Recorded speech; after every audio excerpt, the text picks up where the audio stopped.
안녕하세요. 6번째 노트입니다. 이 노트에서는 암호 프로토콜에 대한 각종 공격 방법들에 대해서 설명드리겠습니다. 여러 가지 종류의 공격들을 살펴볼 예정인데요. 이들 공격들이 현재에서 쓰이는 프로토콜에 대해서 가능한 공격들은 아닙니다. 왜냐하면 이제 이런 공격들에 대한 이해가 높고 이들을 어떻게 방어하는지 충분히 알고 있기 때문에 현재 프로토콜들은 이들 공격에 대해서 대부분 강건합니다. 하지만 우리가 이런 공격들을 살펴봄으로써 프로토콜을 잘못 설계했을 때 어떤 공격들이 가능한지 이해할 필요가 있기 때문에 설명드리겠습니다. 제일 먼저 살펴볼 공격은 재전송 공격인데요. 재전송 공격에 대해 설명드리기 전에 암호 프로토콜에 대한 전반적인 공격에 대해서 설명드리면 매우 다양하다. 그런 걸 이제 알으셔야 되겠고요. 이와 같은 설계들, 그냥 기존에 알려진 공격들에 대해서는 충분히 방어력을 갖도록 설계돼야 된다. 이런 측면이고요. 프로토콜마다 목적이 다르기 때문에 같은 공격도 프로토콜마다 의미가 다를 수 있고요. 특정 공격이 특정 프로토콜에 대해서 가능하다고 해서 그것이 문제가 되지 않을 수 있습니다. 즉, 그 공격이 프로토콜 목적을 달성하는 데 있어서 영향을 주지 않을 경우에는 그 공격이 가능하다고 해서 의미 있는 문제를 발생시키지 않으면 그 공격은 의미가 없는 공격이 될 수도 있습니다. 자, 재전송 공격. 재전송 공격이라고 하는 것은 이전에 사용했던 메시지 또는 메시지의 일부를 다른 프로토콜에, 그러니까 다른 프로토콜 수행에 사용하는 것을 말합니다. 잠깐 좀 큰 데서 설명하면은 우리가 A라는 프로토콜이 있습니다.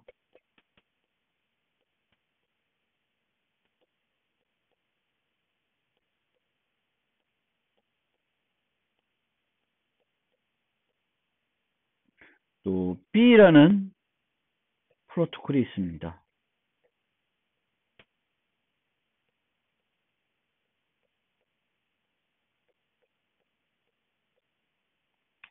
그러면 재전송 공격은 여기서 A 프로토콜도 여러 수행들이 실행되고 있겠죠. 그리고 과거에도 실행이 됐었을 것입니다. B도 마찬가지입니다. 여러 수행들이 있고요. 현재 수행 중인 것도 있고 과거에 실행된 것도 있습니다. 현재 진행 중인 것들 있고 과거 것이 있습니다. 그러면 우리가 재전송 공격이라는 건 요거를 여기 갖다 써도 공격이 될 거고 현재 수행 중인 또 다른 수행에서 여기를 갖다 써도 이건 재전송 공격입니다. 여기 거를 갖다가 여기다 써도 또 여기 걸 갖다가 써도 이 모든 것이 재전송 공격입니다. 즉 우리가 어떤 프로토콜을 진행할 때 다른 프로토콜에서 사용된 메시지가 아니어야 되고 또 현재 같은 종류의 프로토콜에서 사용된 메시지인데 다른 수행에서 사용된 것들, 과거든 현재든 사용될 수가 없어야 됩니다. 그것이 이제 재전송 공격이 되겠고요. 재전송 공격은 종류들이 매우 다양하고요. 초창기에 가장 문제가 됐던 공격이 재전송 공격입니다. 그래서 이 재전송 공격은 어떤 형태에 따라서 다양하게 분류할 수 있는데 이제 그 분류들을 간단히 살펴보면 처음에 기존의 메시지가 억압되었을 수 있습니다. 억압. 공격에 이용할 메시지를 원수신자가 받은 적이 없을 수 있습니다. 즉 억압된 경우에는 중복 검사로 방어할 수 없다라는 거고요. 그 다음에 변경 여부. 메시지를 재전송할 때 가지고 있던 그 메시지를 그대로 재전송할 수도 있고 수정을 해서 재전송할 수도 있습니다. 의도 변경.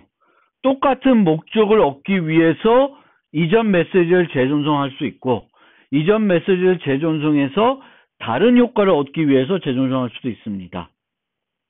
방향이 달라질 수도 있습니다. 메시지를 원수신자에 재전송하면 순방향이 될 거고, 거꾸로 송신자에게 전송하면 역방향이 되겠습니다. 그래서 메시지를 어떻게 쓰냐에 따라 방향에 따라 있고, 수행 내부, 수행 외부. 한 프로토콜이 이렇게 수행되는데, 요 메시지를 여기 갖다 쓰거나 또 다른 데 갖다 쓰면은 수행 내부가 되겠습니다. 근데 여기 있는 것을 다른 데 갖다 쓰면은 수행 외부가 되겠습니다. 그 다음에 전통 중첩으로 분류할 수 있는데, 두 개의 프로토콜을 병행 수행해서 사용해야 되면 중첩이고요. 중첩 공격이라고 하고, 병행 수행이 필요 없으면 전통 공격이라고 합니다. 즉 과거에 수행됐던 메시지를 가져다가 쓰면은 전통 방법이 되겠습니다. 중첩은 현재 진행되고 있는, 얘도 진행되고 있고 얘도 진행되고 있는데 요거 걸 여기 갖다 쓰면은 중첩이라고 합니다. 그래서 재전송을 어떤 형태로 하는지에 따라서 억압된 형태의 공격일 수도 있고 변경일 수도 있고 의도가 변경될 수 있고 방향이 바뀔 수도 있고 수행 내부일 수 있고 수행 외부일 수도 있고 전통적인 방법일 수도 있고 중첩된 방법일 수도 있습니다. 이런 거에 대해서 역방향 공격이 가능하기 위해서는 양방향으로 전달되는 암호의 형태가 동일해야 됩니다. 그리고 또 여기 있는데 양방향으로 사용되는 키가 똑같아야 됩니다. 키가 다르면은 역방향 공격이 가능하지 않겠죠. 수행 외부 공격의 경우 같은 암호 키를 여러 프로토콜이 사용하면 이제 수행 외부 공격이 가능하겠죠. 그래서 역방향, 수행 내부, 수행 외부를 방어하기 위한 기본적인 방법은 프로토콜의 각 메시지 내 암호문 형태를 다르게 하는 것입니다. 또 각 메시지 암호문 내에 메시지 번호, 메시지 방향, 프로토콜 수행 식별자를 포함해서 구분하는 것입니다. 각 방향마다 다른 세션 키가 아니라도 다른 키를 사용하는 것입니다. 같은 장기한 키를 서로 다른 프로토콜에서 사용하지 않게 되면 이런 재전송 공격들을 방어할 수 있습니다. 지난 노트에서 최근 추세를 말씀드린 적이 있습니다. 최근 추세. 이 최근 추세는 이런 재전송 공격을 막기 위해서 이제 그 방향마다 다른 키를 쓰고요. 뭐 여러 가지 그 기능들을 쓰고 있습니다. 그래서 이 최근 추세는 메시지마다 이쪽으로 갈 때 쓰는 키 M 키면 K1이면 이쪽으로 갈 때는 K2를 쓰게 됩니다. 그럼 이 메시지는 이쪽 방향으로 갈 때는 사용될 수가 없겠죠. 그래서 그런 것을 통해서 많은 방어들을 하고 있습니다. 이제 예를 한번 살펴보겠습니다. 두 사용자가 앨리스와 밥이 KAB를 이미 확립해서 가지고 있습니다. 그걸 이용해서 상호 인증을 하는 프로토콜입니다. 상호 인증을 하는 프로토콜인데 이 프로토콜은 앨리스가 시작을 합니다. 그래서 앨리스가 나 앨리스야 그리고 NA라는 난스 값을 암호화해서 밥한테 줍니다. 그러면 KAB는 앨리스와 밥만 가지고 있는 것이니까 밥만 이것을 풀 수 있습니다. 근데 실제적으로는 밥도 풀 수 있고 앨리스도 풀 수 있죠. 이게 이제 여기서 문제가 됩니다. 그래서 밥은 그것을 풀어서 NA를 평문으로 주고 요 NA, KAB를 새로운 난스를 하나 선택을 해서 암호해서 줍니다. 그러면 앨리스는 요 KAB를 복호화해서 MB를 주게 됩니다. 그래서 이런 식으로 이제 프로토콜을 구성해서 서로 KAB를 서로만 알고 있으니까 여기에다가 난스라는 최근성을 보장해주는 기법을 써서 상호 인증을 하고 있습니다.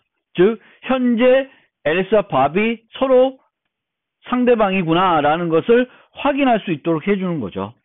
그런데 우리가 프로토콜을 만들 때 처음에 이제 초창기에는 이런 식으로 대칭적으로 많이 만들었어요. 대칭적으로. 얘도 NA주고 얘도 해주고 형태가 대칭적이죠. 그래서 이렇게 대칭적으로 만들었고 여기로 갈 때 쓰는 키, 또 여기로 갈 때 쓰는 키를 동일한 키를 썼습니다. 그러면 이제 어떤 문제가 있냐면 공격자가 앨리스가 이 프로토콜 시작할 때 밥한테 이 메시지가 전달돼야 되는데 이 공격자가 그것을 억압합니다.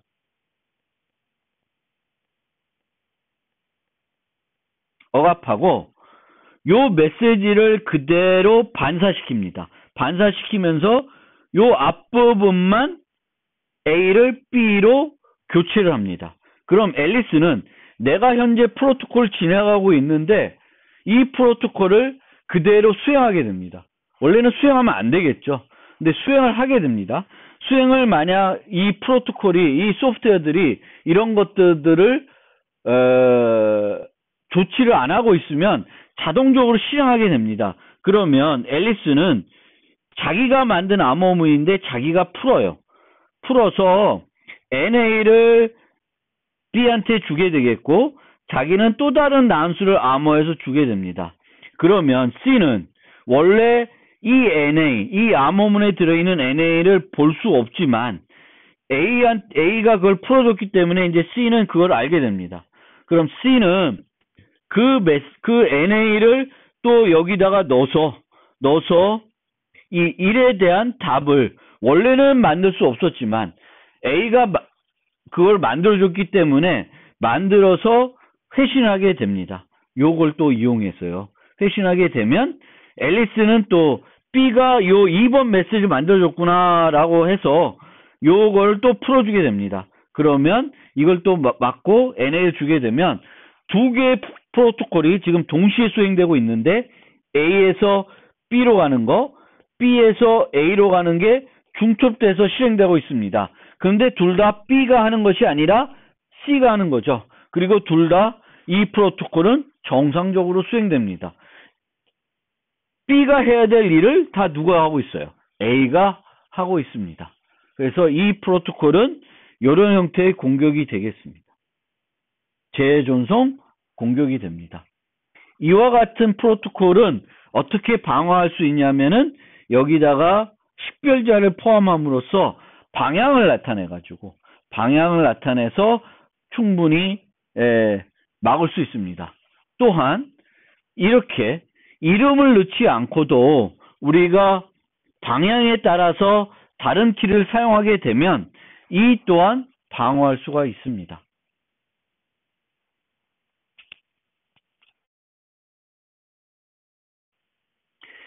방금 살펴본 문제는 그 재전송 공격이란 측면에서 살펴볼 수 있고 거기에 방향을 나타내지 않는 프로토콜 씀으로써 또 이 메시지와 이 메시지의 형태가 같다는 그런 문제를 이용해서도 해결할 수 있는데 또 다른 방법은 제가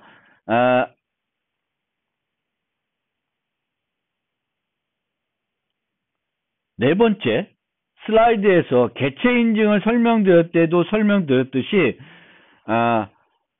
프로토콜을 시작하는 사람 입장에서 서로 다른 사람들하고 했을 때 구분이 되는지 또 반응자 입장에서 서로 다른 시작자와 했을 때 차이가 나는지 봄으로써 그걸 통해서도 문제를 해결할 수 있다고 말씀드렸습니다. 자,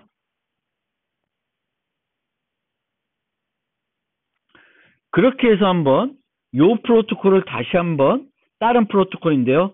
한번 비슷한 용도인데 이번에 공개키를 사용하는 겁니다. A가 B한테 난수를 주면 B는 A한테 나도 난수를 주고 서명을 합니다. 서명을. 그리고 A는 B한테 그러면 그 받은 난수를 또 서명해서 상호 인증을 하고 있습니다. 이 역시 무슨 문제가 있어요? 강한 개체 인증을 하지 않고 있습니다.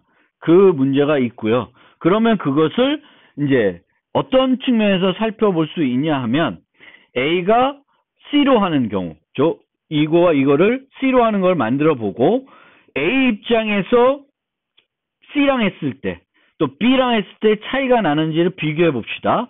그러면 A는 B로 했을 때 두 번째 메시지를 보면 B의 서명이 오고요. C랑 했을 때는 C의 서명이 옵니다. 그렇기 때문에 A 입장에서는 B랑 했을 때와 C랑 했을 때 구분이 됩니다. 그런데 반응자 입장에서 B가 B 입장에서 A랑 했을 때와 C랑 했을 때를 비교해 보면 B는 A랑 했을 때도 이런 형태의 메시지를 보내고요. C랑 했을 때도 이런 메시지 형태를 보내요. 요 두 개의 메시지는 구분이 되지 않습니다. 따라서 문제가 있습니다. 또 A 입장에서 보면 B랑 했을 때와 C랑 했을 때 보면 세 번째 메시지를 봤을 때는 또 구분이 되지 않습니다. 그래서 요것도 문제가 되겠죠. 따라서 이 문제를 극복하기 위해서는 여기다가 이제 B를 넣을 수 있고 또 여기다가는 B가 이렇게 여기다가 B를 넣으면 안 되겠구나. 여기다가 B는 나는 이제 B인데 A한테 주는 겁니다 라고 해서 넣어주고 여기다는 나는 A인데 B한테 주는 거예요 라고 해서 넣을 수 있는데 이렇게 넣게 되면 요 메시지 형태와 요 메시지 형태가 같아지기 때문에 메시지 형태가 같으면 또 요 메시지를 2번 메시지에 갖다 쓸 수 있는 문제가 생깁니다. 따라서 이렇게 강한 개체 인증을 제공하기 위한 식별자를 넣는과 동시에 요 메시지와 요 메시지를 구분시켜 줄 필요가 있습니다. 따라서 요렇게 강한 개체 인증을 제공하고 요 메시지 형태와 요 메시지 형태를 다르게 해주는 게 필요합니다. 두 번째로 서비스 거부 공격에 대해서 설명드리겠습니다. 보통 암호 프로토콜을 설계할 때는 서비스 거부 공격을 고려하지는 않습니다. 왜냐하면 암호 프로토콜의 설계를 통해서 서비스 거부 공격을 방어하기가 쉽지 않기 때문에 그렇습니다. 하지만 몇 가지 서비스 거부 공격을 완화하기 위한 어떤 기법들이 있어서 소개를 하려고 합니다. 그리고 정보 보호에 있어서 이 서비스 거부 공격이 실제 많이 일어나는 공격이기 때문에 그런 측면에서도 설명을 드리고자 합니다. 서비스 거부 공격은 적법한 사용자들이 프로토콜을 수행할 수 없도록 만드는 건데 이 서비스 거부 공격은 크게 자원 소모 공격, 연결 소모 공격으로 분류할 수 있습니다. 그런데 이 연결이라는 것도 하나의 자원으로 볼 수 있기 때문에 그냥 모두 자원 소모 공격이라고 생각하셔도 됩니다. 그래서 이 자원 소모 공격이라는 것은 서버 또는 클라이언트 시스템의 자원을 소모하기 위한 공격입니다. 이 서버나 클라이언트가 가진 자원을 소모하게 되면 그 소모의 결과로 사용하고자 하는 서비스를 정상적으로 사용하기 어렵게 만드는 거죠. 자원을 소모시킴으로써. 특히 우리가 주로 그 서비스 공격의 타겟이 되는 건 클라이언트는 아니고 서버입니다. 하지만 클라이언트들, 특히 모바일 단말과 같은 경우에는 고정된 전원을 사용하지 않고 있기 때문에 이들에 대한 전원 소모 공격이 큰 문제가 될 수도 있습니다. 그러니까 불특정 다수의 단말들을 대상으로 전원 소모 공격을 하게 되면 금방 배터리가 소모되기 때문에 그 모바일 단말을 이용해서 서비스 이용이 어려워질 수 있습니다. 연결 소모는 이건 주로 서버에 대한 공격인데요. 서버는 한 번에 그 처리할 수 있는 그 클라이언트 수가 제한이 되어 있는 경우가 많습니다. 그래서 연결 소모 공격은 서버가 예를 들어서 50개의 클라이언트를 동시에 처리할 수 있다. 그러면 이 50개를 정상적인 자들이 아니라 공격자들이 차지하고 있어 정상적인 사용자들은 서비스를 받을 수 없게 만드는 거죠. 서비스 거부 공격을 완전하게 막는 것은 가능하지 않습니다.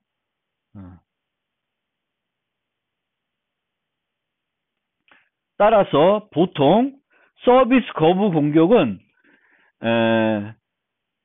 그 라우터나 또는 네트워크 장비에서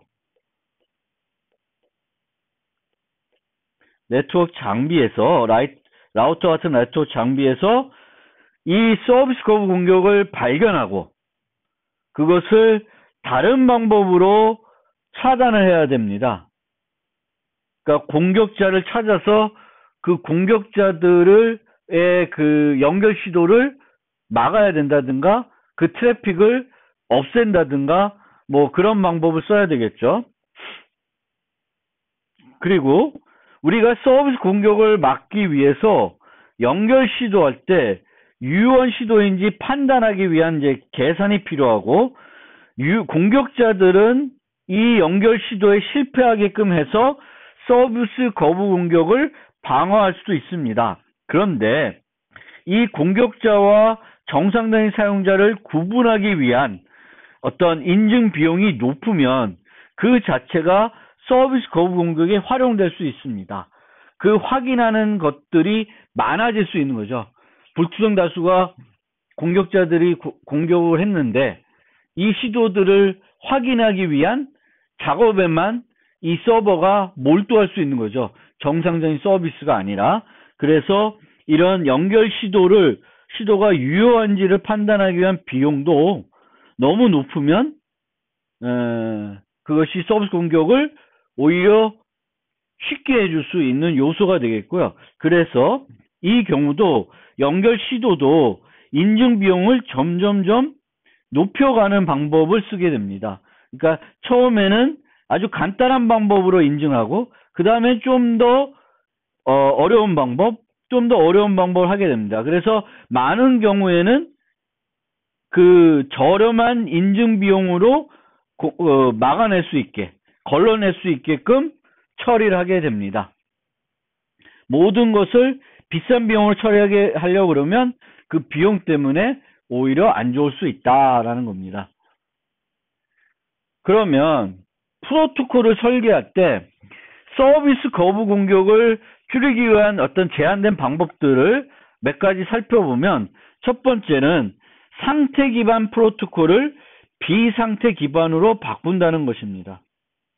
그래서 상태 기반이라는 것은 여기에 있는 것처럼 서버가 클라이언트로 메시지를 받으면 이 서버는 현재 이 클라이언트가 어디까지 진행됐는지 알기 위해서 상태 정보를 유지합니다. 그리고 또다시 메시지가 오면 이 상태 정보를 이용해서 이 메시지를 어떻게 처리할지를 판단하게 됩니다. 그런데 이렇게 상태 정보를 유지하면 상태 정보를 유지할 수 있는 공간이 제한적이기 때문에 이 상태 정보를 유지하는 것이 제한적이기 때문에 전체적으로 서버가 동시에 처리할 수 있는 클라이언트 수가 제한될 수밖에 없습니다. 이 때문에 이런 상태 기반 프로토콜을 비상태 기반으로 옮기면, 즉 서버는 상태를 저장하지 않습니다. 저장하지 않고 대신에 그 필요한 상태를 클라이언트한테 보내주게 됩니다. 그럼 클라이언트는 다음번 메시지를 보낼 때 그 상태를 함께 보내게 됩니다. 즉 비용을 클라이언트한테로 옮겨버렸습니다. 클라이언트 옮겨버리고 서버는 이런 상태 정보를 저장하지 않아도 되기 때문에 상태 정보를 저장하기 위한 공간이 고갈되는 문제는 발생하지 않고 좀 더 많은 수의 클라이언트를 동시에 처리할 수 있기도 됩니다. 그리고 이런 맥락에서 사용되는 기술 중에 하나가 쿠키라고 생각하시면 돼요. 우리가 웹에서 사용하는 쿠키도 이런 용도입니다. 뭐 완전하게 이런 용도라 보기는 어렵지만 쿠키라고 하는 것은 원래는 서버가 저장하고 있어야 되는 정보를 클라이언트한테 줘서 클라이언트가 다음번 접속할 때 이 쿠키를 줘서 서버는 이 쿠키를 이용해서 좀 더 빠르게 뭔가 처리를 해주는 겁니다. 그것이 없을 때와 달리 뭔가 빠르게 처리해 주는 것이고, 이런 쿠키도 하나의 상태 기반을 비상태 기반으로 바꾸는 한 가지 방법이 되겠습니다.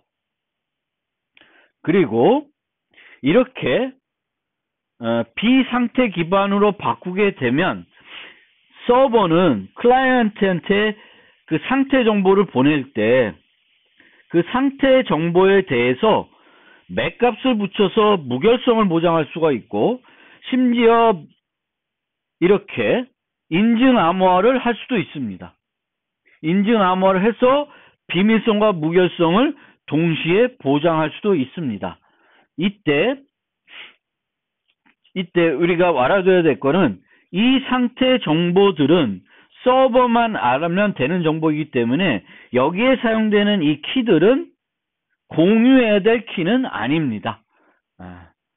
그래서 이런 측면에서 되고요. 이런 상태 정보들이 재전송될 수 있기 때문에 그런 것들을 막기 위한 방법도 필요할 수 있습니다. 그리고 그런 재전송을 막기 위해서 주기적으로 키를 자주 변경하는 것도 좋은 방법이 될 수 있습니다. 두 번째 방법은 메시지를 인증해서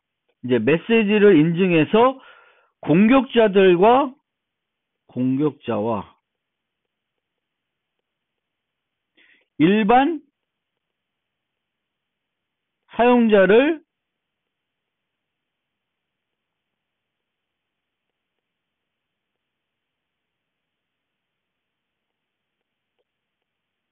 구분하는 것입니다. 그런데 앞서 말씀드렸듯이 이 구분하는 방법이 비싸면 오히려 도수 공격을 악화시키는 문제점이 있을 수 있기 때문에 우리가 인증 비용을 점점 메시지마다 높여가는 방법을 취하기도 하고요. 그래서 나온 것이 클라이언트 퍼즐이라는 것이 나왔습니다. 그런데 이 클라이언트 퍼즐은 나중에 실제 예도 보여드리겠지만 해시 함수의 활용 그 챕터에 가면 보여드립니다. 근데 어쨌든 저렴한 연산을 하게 되는데, 만약에 똑같은 컴퓨터에서 이 저렴한 연산을 많이 하려 그러면 부담이 되는데,